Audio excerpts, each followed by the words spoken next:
On this episode of The Number, we're taking a look at the car that put America on wheels, the Ford Model T.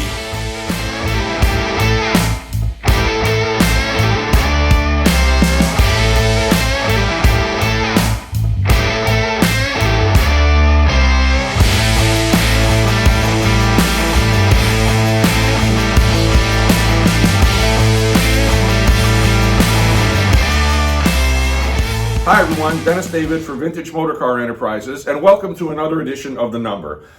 Arguably, one of the most important cars ever made in the history of the world would have to be the Ford Model T. It's one of Romy's favorites. It's the car that put America on wheels and the car that brought us to where we are today.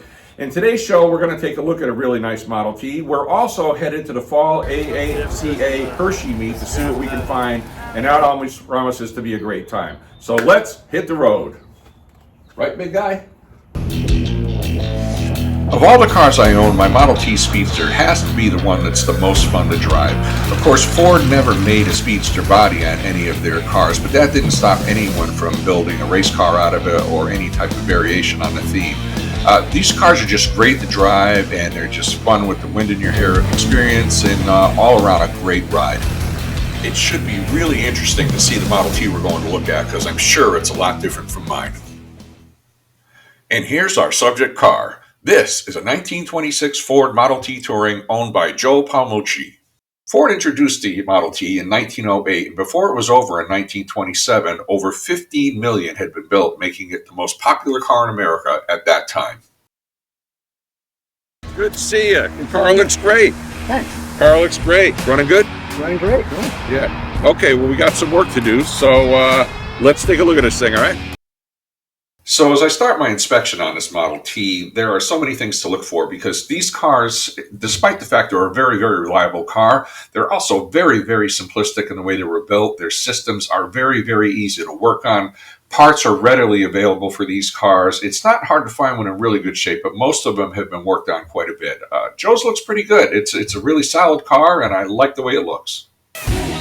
So, Joe, the car looks great. What can you tell us about it? This car belonged to my good friend Roy Beavers, and he restored this car many years ago. He had 3 Model Ts, and when he passed away, I bought this one from his estate. So I'm really having a great time looking at this car. It's got a lot of originality to it, which I really like. It's also got some accessories on it that I'm impressed with, one of which I found right over here by the engine. So, Joe, I see you got a whistle over here of some sort. What can you tell me about that? That's a compression whistle that Roy put on. It simulates the police whistle. And Roy was a Fairfield County sheriff, so he wanted to rig this thing as a police car. Joe, I know we're before the days of grease fittings, and I know on my Model T I have a bunch of these as well. Yours right here. How do those work? Well, that's a grease cap. It comes off, and you pack the grease in there, and then what you do, pack the grease in there, and then as you screw down, it pushes the grease into where it belongs. So that every once in a while you just tighten it. So like you take it out for a long ride, you just give it a turn when you get back? Yeah. Or next time you take it out? Yeah.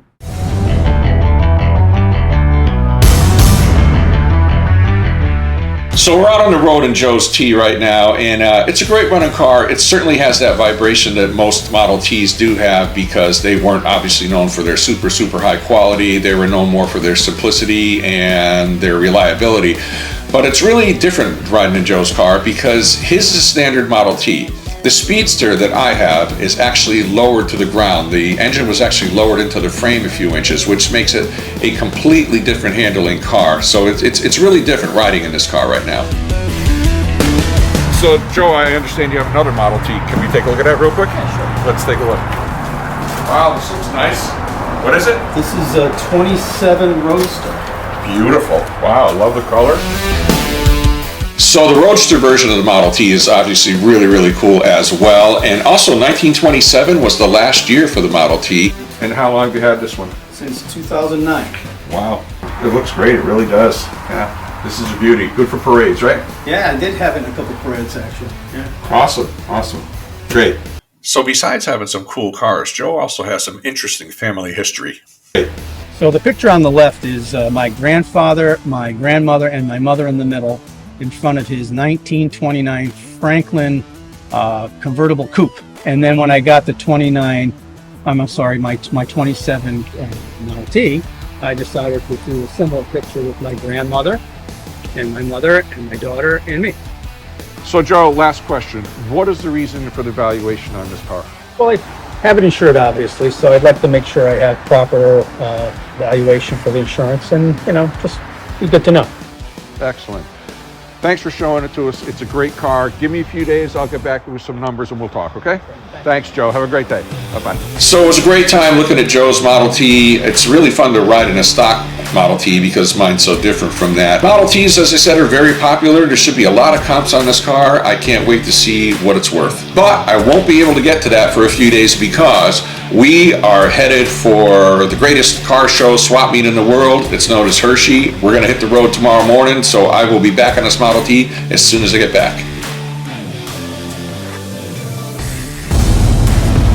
There's nothing better than getting up early and heading out to Hershey. It's obviously the best time of year. Hitting the bridge over the Hudson River, it's nicely lit up at night, and down into the highways and into Pennsylvania. Before you know it, we're pulling onto the field and into my parking place and ready to hunt up some really cool stuff.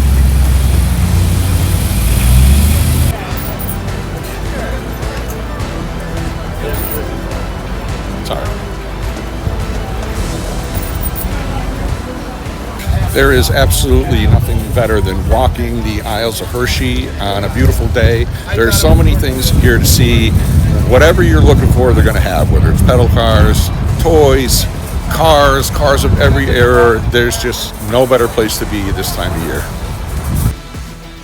I've been walking for hours, and there is so much to see here and so many things to buy.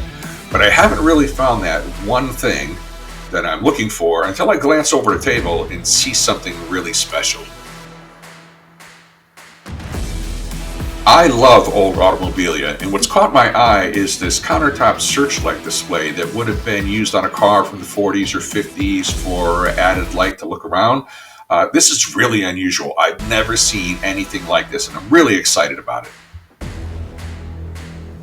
After looking it over and a little bit of back and forth negotiation, I hand over the cash and it's mine. I love this thing. I can't wait to see what it looks like in the barn.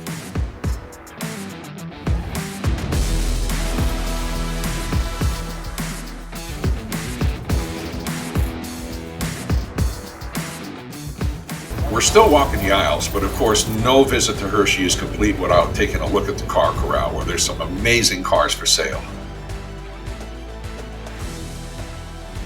What I like most about the car corral is the incredible array of cars that are for sale. Literally a car from every decade. Some really unusual cars are out there. Prices are generally negotiable, but they usually start pretty high. But there's always some really stuff to see at the car corral that you just don't see anywhere else.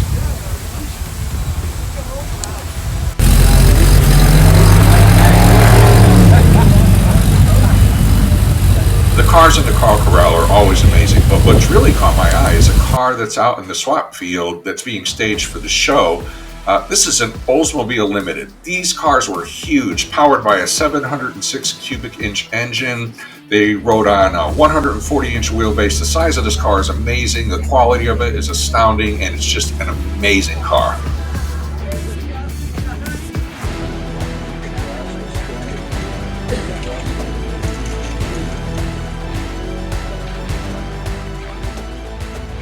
Well, it was a great Hershey this year. Saw a lot of really great stuff, picked up a few really cool things. But now it's back to the office to get back on this Model T.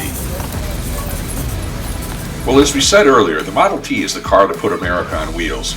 Introduced in 1908, over 50 million were built before it went out of production in 1927.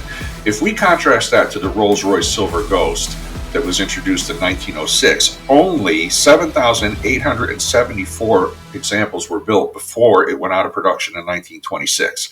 That means, well, Ford was building around 800,000 cars per year. Rolls-Royce was building less than 400. So obviously the T was a much less expensive car, but it's a car that put us where we are today. Well, finding comps for a Model T certainly isn't hard, and values vary according to the body style, with the Roadster selling for a little bit more. But after looking around at the various comps that I found, I think a good number on Joe's Model T Touring is about $12,500. I think that's what he could get for the car in the shape it's in. It's not fully restored. Restored ones certainly sell for more, but he's got a great car there with a lot of originality, and the car runs great, mechanically sound, and that's the number we're putting on it today. Well, it's been a great time taking a look at Joe's Model T, and it also was a great time with the annual pilgrimage to Hershey. And as far as our amazing Searchlight find, it turns out it was made by the Connecticut Automotive Specialty Company, also known as Casco, out of Bridgeport, Connecticut, which happens to be right down the road from where I live. I absolutely love the way it looks in my collection of automobilia. We certainly hope you enjoyed the show, and we look forward to seeing you again on The Number.